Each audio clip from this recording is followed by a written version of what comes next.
सुरगाणा सार्वजनिक बांधकाम विभागाच्या अंतर्गत येणाऱ्या प्रतिजा क्रमांक 8 या मार्गावर खेरुडे ते बोरगाव या ठिकाणी भारती एअरटेल लिमिटेड मार्फत रस्ता क्रॉसिंग व OFC केबल टाकण्याचे काम सध्या सुरू आहे।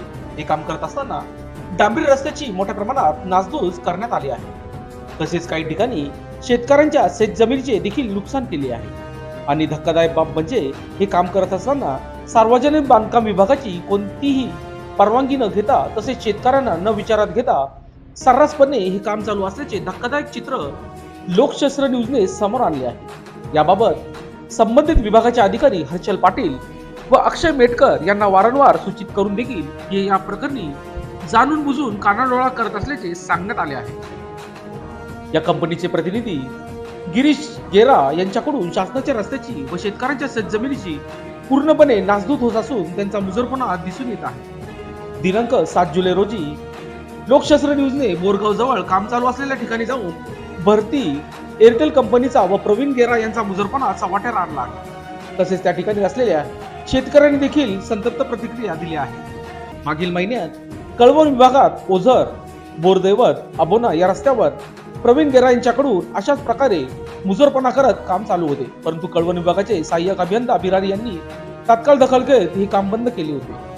तसेच प्रवीण गेरा यांच्या विरोधात अबोना पोलीस ठाण्यात तक्रार अर्ज देखील दाखल केला होता। तसेच या कामाला परवानगी नाकारल्याचे विभागाला त्यांनी आदेशित केले होते, परंतु सुरगाणा विभागाकडून अशा प्रकारे कोणतीही उपाययोजना न करता प्रवीण गेरा यांना आर्थिक फायद्यासाठी सुरगाणा विभागाच्या अधिकाऱ्यांनी शासनाच्या मालमत्तेची नासधूस करण्याची लूट दिली आहे का, असा गहन प्रश्न उपस्थित केला जात आहे। या ठिकाणी तुमच्या शेतातून एक लाईन टाकण्याचं काम चालू आहे JCBने, ते तुमचं शेत आहे का? हा, तुम्हाला त्या संदर्भात विचारलं का त्यांनी?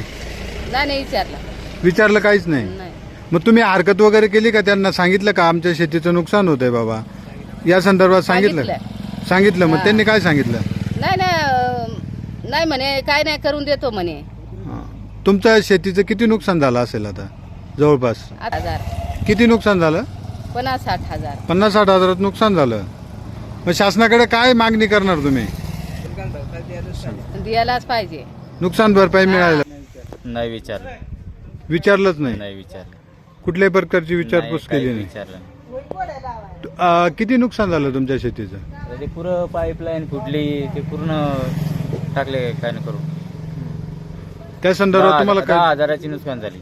10,000ची तुम्हाला त्या संदर्भात काहीच विचारणा काहीच केली नाही नाही? विचारलं। लोकशास्त्र न्यूजसाठी विशेष प्रतिनिधी सुरगाणा।